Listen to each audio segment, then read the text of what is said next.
দর্শক দেখছেন একাত্তর মঞ্চ।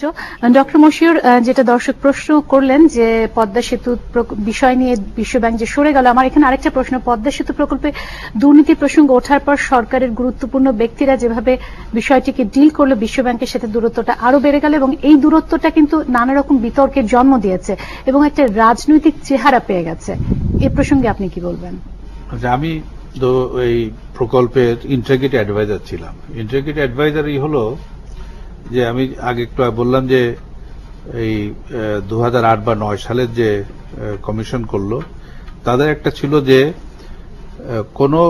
তোমরা কন্ট্রাক্টরের পরে শাস্তি দিতে পারো, কিন্তু যদি কোনো পাবলিক অফিসিয়াল ইনভলভ থাকে তাকে শাস্তি দেওয়ার কোনো পথ নাই। সেই জন্য তোমাদের ওই দেশের সরকারের সাথে কিছু করতে হবে। তখন ওদের গাইডলাইন করলো একটা, সেই গাইডলাইনে বললো যে তারা সরকারের সাথে আলাপ করে বা তাদের নিজের বিবেচনা অনুসারে একজন ইন্টিগ্রিটি অ্যাডভাইজার রাখবে, তার টার্মস অফ রেফারেন্স ইত্যাদি আছে। আমাদের সাথে যখন এই এগ্রিমেন্ট হয় তখন এই গাইডলাইন আসেনি, পরে বোধহয় একটা সাপ্লিমেন্টারি বা একটা অ্যামেন্ডমেন্ট করে ওই গাইডলাইনটাও ইনকর্পোরেট করা হয়। তো ওই টার্মস অফ রেফারেন্স অনুসারে তারা ইন্টিগ্রিটি অ্যাডভাইজারকে অবহিত করে যে আমরা এরকম জেনেছি, এবং ইন্টিগ্রিটি অ্যাডভাইজারের দায়িত্ব হলো সরকারকে এবং বিশ্বব্যাংক এবং ইয়েকে তখন পরামর্শ দেওয়া। আমার পরামর্শ দেওয়ার মধ্যে ছিল যে প্রকল্প বাস্তবায়ন এবং ইনভেস্টিগেশন দুটোকে তোমরা আলাদা করো। ইনভেস্টিগেশন ইউ গো হেড, যদি কোনো করাপশন কিছু পাও তোমরা শাস্তি দেবে না কেন। আর প্রকল্পটা আমাদের জন্য অত্যন্ত গুরুত্বপূর্ণ, প্রকল্পটা চলতে থাকুক এবং প্রকল্প চললে পরে অডিট করে অ্যাকচুয়াল ডেফিসিয়েন্সি, অ্যাকচুয়াল করাপশন সবই বের করতে পারে এবং রিমেডিয়াল অ্যাকশনও আছে। এটার সাথে আমার প্রশ্নটা ছিল আপনার কাছে সরকারের গুরুত্বপূর্ণ ব্যক্তিরা যেভাবে বিষয়টিকে ডিল করলেন এবং পাবলিক পারসেপশন তৈরি হলো যেভাবে, সেটা কি আসলে ডিলিং প্রসেসটা ঠিক ছিল? আমি কোন এক সময় এর সাথে আমার আর কোনো সম্পর্ক ছিল না, অর্থাৎ পরবর্তী সময় ভালো না মন্দ হয়েছে এটা আমি জানি না। এবং আমি যেহেতু সরকারের সাথে জড়িত আছি, আমার আরেকজন সহকর্মী বা আরেকজন এটা সঠিক করেছেন কিনা আমার পক্ষে মন্তব্য করা ঠিক নয়। ডক্টর আহসান মনসুর, আপনার কি মনে হয়? আমার কাছে যেটা মনে হয় যে সরকারের পক্ষ থেকে কিছু স্ট্র্যাটেজিক মিস্টেক হয়েছে overall in managing the process. এটার মধ্যে থেকে কিছু শিক্ষণীয় জিনিসও বের হয়ে আসে। প্রথম শিক্ষণীয় জিনিস কি, যে একটা সিরিয়াস অ্যালিগেশন যখন আসে, বিশেষ করে একটা আন্তর্জাতিক প্রতিষ্ঠান বিশ্বব্যাংকের মতো, সেটাকে খুব সিরিয়াসলি নেওয়া। সেটাকে প্রথম পর্যায়ে আমরা দেখি, বিশেষ জনগণ সাথে আমিও যেটা দেখছিলাম, সেটা হলো এক ধরনের তাচ্ছিল্য ছিল, এটা কিছু না, এটা ওই ধরনের বিষয় কিছু হয় নাই, এটা কিছু না, লেটস ফরগেট ইট, আমরা চলে আগিয়ে যাই সামনে। কিন্তু এই জিনিসটাকে যদি নিয়ে প্রথমেই সরকার একটু সঠিকভাবে দুদককে রেফার করে জিনিসটাকে বলতো যে ঠিক আছে তোমরা তদন্ত করে দেখো, কিন্তু আমরা কাজটা চালিয়ে যাই, হয়তো জিনিসটা আমরা প্রথমেই ট্যাকেল করতে পারতাম। কিন্তু আমার যেটা ধারণা যে আমরা জিনিসটাকে অনেকখানি ফেস্টারিং এর মাধ্যমে একটা বড় হতে দিয়েছি, যেটা আগে থেকে যদি ম্যানেজ করা যেত হয়তো এটাকে কন্টিনিউ করা যেত। আমার সেটা ধারণা যে প্রথম যখন ইন্টিগ্রিটি ওই ভাইস প্রেসিডেন্ট ইন্টিগ্রিটি রিপোর্ট আসে, immediately it was referred to anti corruption, এবং অ্যান্টি করাপশনের সাথে ওদের সম্পর্ক স্থাপন করা হয়েছে, ওরা অ্যান্টি করাপশনের সাথে সরাসরি ডিল করেছে। অথবা যে পাবলিক পারসেপশন, যেটা এখানে একটা জিনিস আছে, প্রথমেই কিন্তু দুদক বলে দিল যে এখানে কোনো ষড়যন্ত্র হয়নি। না, আমি এখানে কোনো কেস ফর আমি দুদকের বক্তব্য আমি বলছি যে সরকার কিন্তু ইন্টিগ্রিটির কাছ থেকে যখনই প্রথম রিপোর্ট এসেছে তখনই অ্যান্টি করাপশনের কাছে রেফার করা হয়েছে, এবং ওই ওয়ার্ল্ড ব্যাংকের ভাইস প্রেসিডেন্ট ইন্টিগ্রিটিকে দুদকের ঠিকানা ইত্যাদি দেওয়া হয় যাতে সরাসরি যাতে করতে পারে, এবং সেটা ইন্টিগ্রিটি অ্যাডভাইজার আমি করেছি। আমি একটা কথা বলি শুধু এই আপনার প্রশ্নের জবাবে। ব্যাপারটা হচ্ছে কি, দুটো ব্যাপার সম্বন্ধে কিন্তু একটা হচ্ছে মেইন ব্রিজ কনস্ট্রাকশন, আরেকটা হচ্ছে কনসালটেন্টস নিয়োগ। এই দুটোর সম্বন্ধে কিন্তু একটা হচ্ছে সুমোটো একটা রিপোর্টের উপরে অ্যান্টি করাপশন কমিশন তো অনুসন্ধান শুরু করে, তারপরে কিন্তু বিশ্বব্যাংকের এই নালিশটা আসে, তার আগে কিন্তু আসে নাই। তো মেইন ব্রিজ কনস্ট্রাকশনে কোনো করাপশন হয় নাই, এই রিপোর্টটা কিন্তু দুদক দিয়েছে। কিন্তু অ্যাবাউট কনস্ট্রাকশন সুপারভিশন কনসালটেন্ট, এটা সম্বন্ধে কিন্তু দুদক বলে নাই যে এখানে কোনো ষড়যন্ত্র হয় নাই। এটা সম্বন্ধে যেটা হয়েছে এটার অনুসন্ধান চলছিল। সেই মুহূর্তে ওয়ার্ল্ড ব্যাংকের বক্তব্য, বিশ্বব্যাংকের যে বক্তব্য, সেটা হচ্ছে যে যতক্ষণ পর্যন্ত সরকারের যাদের বিরুদ্ধে নালিশ করা হচ্ছে তারা যতক্ষণ পর্যন্ত সরকারের গুরুত্বপূর্ণ পদ থেকে সরে না দাঁড়াচ্ছেন ততক্ষণ পর্যন্ত এই এখানে আমার প্রশ্নটা ছিল, দুদককে অবহিত করা হয়েছে কিন্তু সরকারের মানে গুরুত্বপূর্ণ ব্যক্তিরা যেভাবে প্রতিক্রিয়া দেখিয়েছেন যাদের বিরুদ্ধে নালিশ আছে তাদের পক্ষে সাফাই করার জন্য জনগণের কাছে কিন্তু ওইটাই বেশি গুরুত্ব পেয়েছে যে সরকার এটাকে গুরুত্বের সাথে বিবেচনা করছে না। এবং এটা কিন্তু সত্যি কথাই, মানে সরকার বিভিন্ন পর্যায় থেকে বিভিন্ন ভাবে এটাকে এমন করা হয়েছিল। মানে বিষয়টা ব্যক্তিগত হলো আমার মনে হয় বলা উচিত।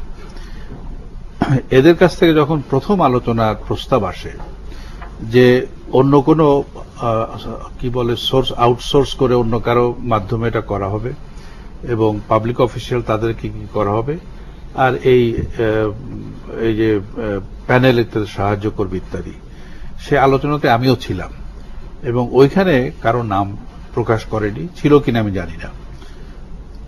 মন্ত্রী সম্পর্কে তারা আগে প্রধানমন্ত্রীকে ব্যক্তিগতভাবে জানিয়েছে এবং প্রধানমন্ত্রী তাকে ওইখান থেকে সরিয়েছে বা উনি কি অ্যাকশন নিয়েছেন সেটা জানেন। এই যে বিশ্বব্যাংকের তথ্য প্রকাশ, অর্ধেক প্রকাশ অর্ধেক ঢেকে রাখা এবং পত্রিকার মাধ্যমে যেগুলো প্রকাশ হচ্ছে যার কোনো ভিত্তি নাই, এর ফলে পাবলিক ওপিনিয়নও কিন্তু মিসলেড হয়েছে, বিভ্রান্ত হয়ে গেছে। এবং যেটা আইনশৃঙ্খলা বললেন যে পর্যায়ে এই অনুসন্ধানের সাথে আর কোনো সম্পর্ক থাকবে না, তখন বোধহয় বিশ্বব্যাংক এবং সরকার উভয়েরই সম্পূর্ণ তথ্যটা প্রকাশ করা উচিত। তাতে বিশ্বব্যাংকেরও যদি কোনো ত্রুটি থাকে, এবং আমার ধারণা বিশ্বব্যাংকের অনেক দুর্বলতা এখানে আছে। ডক্টর মশিউর, আপনি বিশ্বব্যাংকের সম্পূর্ণ তথ্য প্রকাশের কথা বললেন, আমি একটা বিষয় জানতে চাচ্ছি, যেহেতু ডক্টর আহসান মনসুর পাবলিক পারসেপশনের কথা বলছেন, বিশ্বব্যাংকের মূল আপত্তি আমরা যতটুকু প্রতিবেদনে দেখেছি যে একজন ব্যক্তিকে নিয়ে, মূলত একজন ব্যক্তিকে নিয়ে, সাবেক যোগাযোগ মন্ত্রী সৈয়দ আবুল হোসেন। অনেকেই বলে থাকেন যে বিশ্বব্যাংকে যদি আস্থায় নিয়ে শুরু থেকেই তাকে সাময়িক মানে অব্যাহতি দিয়ে বিষয়টিকে যদি বিতর্কহীনভাবে সমাধান করতে পারত আমাদের সরকার, তাহলে হয়তো বিষয়টি এতদূর পর্যন্ত গড়াতো না। আপনার কি মনে হয়? বিষয় মানে কোনটা, ইনভেস্টিগেশন না ব্রিজ? না, মানে তাহলে ঋণ প্রত্যাহার করে, অর্থ প্রত্যাহার করে নিত না। ঋণ প্রত্যাহার মানে আপনি বলছেন যে রাজনৈতিকভাবে সরকার হারাগিরি করুক। কেউ একজন বলছে যে এই লোকটি দোষী এবং তাকে সরিয়ে দাও, সরিয়ে দেওয়ার সাথে সাথেই সেই ওইটাকে স্বীকার করে নেওয়া হলো এবং এটাকে যে অনুসন্ধান চলছে, তদন্ত চলছে, তদন্তের ফলে যদি পাওয়া যায় তাহলে দুদক বলছে তো যে তদন্তে যদি তারা কিছু পায় তারা করবে। এখন দুদকের স্বাধীনতা সরকার কতখানি বন্ধ করলো, দুদকের স্বাধীনতা বিশ্বব্যাংক কতখানি করলো, এটাও বোধহয় কিন্তু বিবেচনার বিষয়। ডক্টর আহসান মনসুর, উনি যেটা বলছেন যে শুরু থেকে যদি সরিয়ে দেওয়া হতো তাহলে মানে সেটাকে স্বীকার করে নেওয়া হয়, আপনি কি তাই মনে করেন নাকি স্বীকার করে নেওয়া হয় নাকি এই বিষয়ে মানে আন্তরিকতা বোঝায়? আন্তরিকতা না, আন্তর্জাতিক বিভিন্ন দৃষ্টান্ত প্রচুর আছে এবং আন্তর্জাতিক দৃষ্টান্ত কিন্তু বলে আমার এগেইনস্টে যদি কোনো অ্যালিগেশন আসে আমি একটু সরে যাব টেম্পোরারিলি, এবং ওটা তদন্ত কাজ শেষ হওয়ার পরে যদি তদন্তে দেখা যায় যে আমি নির্দোষ, আমাকে সরকার আবার ফিরিয়ে নিয়ে আসতে পারে অ্যাট দেয়ার ডিসক্রিপশন। এটা কিন্তু আন্তর্জাতিক ভাবে স্বীকৃত প্রথা। আমাদের একটা জিনিস বলবো, দুঃখের সাথে আমাদের দেশে কিন্তু এটা এখনো পর্যন্ত এই কালচারটা খুব ভালোভাবে ডেভেলপ করে নাই। একটা দুটো ক্ষেত্রে হয়েছে, আমি স্বীকার করব, নট টু ডিফেন্ড এনিবডি, কারণ আমার একটা অসুবিধা আছে, আমি এখনো অ্যান্টি কারাপশন কমিশনের আইন। হ্যাঁ, আপনি কানাডার ফাইন্ডিংসটা বলতে চাচ্ছেন না? আমার এখন একটা অসুবিধা আছে, সেই জন্য আমি অনেক ব্যাপারে মন্তব্য করব না। তার কারণ হচ্ছে ইনভেস্টিগেশনটা চলছে। আমি কিন্তু ওই যে বিশ্বের অন্যান্য দেশের যে কথা বললেন, ব্যাপারটা হচ্ছে কি, বিশ্বের অন্যান্য দেশে যেটা হয় যে এলিগেশনটার যদি অ্যাটলিস্ট প্রাইমা ফেসি সাবস্টেন্স থাকে তাহলে যিনি রেসপন্সিবল, যার বিরুদ্ধে এই এলিগেশন করা হয়েছে, তিনি সরে দাঁড়ান।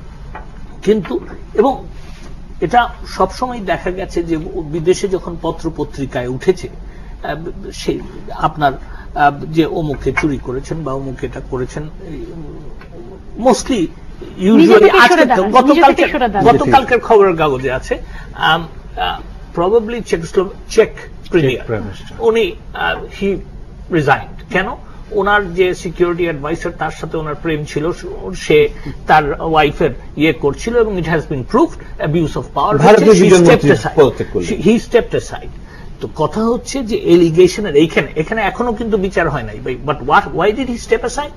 তার কারণ হচ্ছে প্রাইমা ফেসি অন্তত পক্ষে ন্যূনতম ভাবে হলেও এই যে এলিগেশনগুলির, এই এলিগেশন কিছুটা বাস্তব ইয়ে পাওয়া গেছে। তো সেই কারণে উনি সরে দাঁড়িয়েছেন। এইখানে বিবেচনা করতে হবে যে এই যে মন্ত্রী সরে দাঁড়ানোর কথা, ওনার ব্যাপারে I am not defending him again, কিন্তু ওনার ব্যাপারে কোনো কিছু পাওয়া গেছে কিনা। আর একটা কথা দিয়ে শেষ, আমি আমার বক্তব্য শেষ করতে চাই যে ডেস্টিনি আর হলমার্কের কথা বলা হচ্ছিল, আমরা সেই প্রসঙ্গে আরেকদিন কথা বলি। আমরা অনুষ্ঠানে একদম শেষ পর্যায়ে চলে এসেছি। ডক্টর মশিউর, আমি আপনাকে শেষ প্রশ্ন করব একেবারে সংক্ষেপে। আপনার নাম চূড়ান্ত প্রতিবেদনে আসেনি, এর আগে এসেছিল, আপনার কোনো মন্তব্য আছে বিষয়ে? আমি তো আগে বলেছি যে আমার আত্মপক্ষ সমর্থনের একটা সুযোগ থাকতে হবে, সে নাগরিক হিসেবে অধিকার। এবং আগে যেটা বলেছি যে যদি এরকম কোনো প্রমাণ থাকে তাহলে নিশ্চয়ই সাজা হবে, এবং আমি অত্যন্ত শ্লেষের সঙ্গে সেটা বলেছি, এবং তার ভিতরে ঘৃণা ছিল, সেই ঘৃণাটা আমি আবার রেজিস্টার করব। আপনাদের সবাইকে অসংখ্য ধন্যবাদ আজকে আমার সাথে একাত্তর মঞ্চে যোগ দেওয়ার জন্য। দর্শক, আজকের মতো বিদায় নিচ্ছে একাত্তর মঞ্চ থেকে।